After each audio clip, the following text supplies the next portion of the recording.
আমাদের কিন্তু negative growth EPB যেটা দেখিয়েছে সরকারের কাছে, এটা আসলে আমরা অনেক দিন যাবৎ বলে আসছি। বিজিবি প্রেসিডেন্ট, বিজিবি বোর্ড থেকে অনেকেই বলেছে, এবং বিকেবির বর্তমান সভাপতি হাতেম সাহেব এটা নিয়ে সবসময় খুব উচ্চ স্বরে বলে আসছে, এই ডাটা আমরা মানি না, এই ডাটা আমাদের সঠিক না, এই ডাটা আমাদেরকে সঠিক পথ দেখাচ্ছে না। এখন বর্তমানে যে ক্রাইসিস, সেটা হলো trust level from our customer. আমাদের কাস্টমারগুলো আমাদেরকে আর ট্রাস্ট করতে পারতেছে না এত সমস্যা দেখে।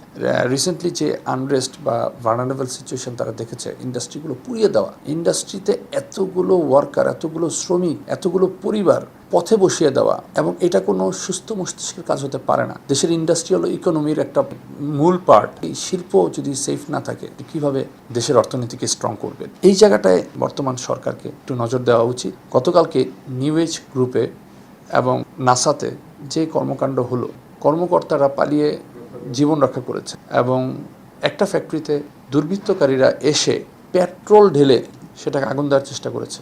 আমাদের ইন্ডাস্ট্রি যেটা দিয়ে এতগুলো মানুষ, এতগুলো শ্রমিক, এতগুলো পরিবার, সেখানে সেই ইন্ডাস্ট্রিতে তারা পেট্রোল অকটেন ঢালতেছে, ঢেলে আগুন দিবে।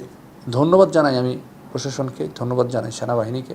সময় মতো তারা এসে পৌঁছেছিল স্পটে, যার দরুন তারা আগুনটা দিতে পারেনি। তাহলে আরেকটা গাজী কোম্পানির মতো আরেকটা কোম্পানি পুরো ছাই হতো, যেটা আমাদের ইকোনমির একটা বিশাল লস। অর্থাৎ বায়াররা কিন্তু অবজার্ভ করতেছে, দে আর ভেরি কনসার্ন। তো এখানে আমাদের এইটা একটা বড় চ্যালেঞ্জ, যে কাস্টমার যদি এই সিজনে আমাদের অর্ডার না দেয়, আমাদের next 6 months would be challenging. আমাদের, আপনারা জানেন, এই অর্থনীতির মূল চালিকা শক্তি আমাদের এই পোশাক শিল্প। এর সাথে সাথে হলো গিয়ে আমাদের প্রবাসী ভাইদের যে রেমিটেন্স, এই দুটা নিয়েই আমাদের কিন্তু অর্থনীতি, অ্যাটলিস্ট ফরেন রেমিটেন্স, যেটার উপরে ডিপেন্ড করতেছে। ট্রাস্ট লেভেল আমরা না আনতে পারি আমাদের কাস্টমারগুলোর কাছ থেকে, অনেক বড় চ্যালেঞ্জ হবে।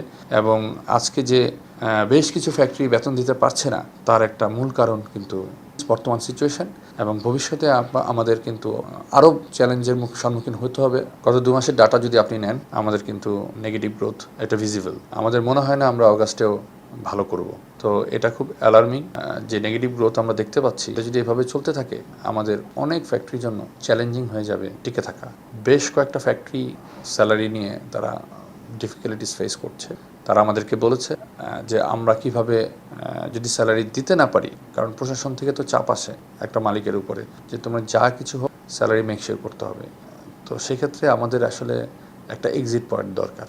যারা ব্যবসায় ভালো করতে পারছে না, তাদের জন্য যদি একটা সুন্দর সেফ এক্সিট থাকে, তারা কিন্তু একটা সুন্দরভাবে একটা ব্যবসাটা ক্লোজ ডাউন করে বেরিয়ে যেতে পারে। আমাদের সিনিয়ররাও এটা নিয়ে কাজ করছে বিভিন্ন মহলে, একটা সেফ এক্সিট প্ল্যান যারা ব্যবসা ভালো করছে না তাদের জন্য।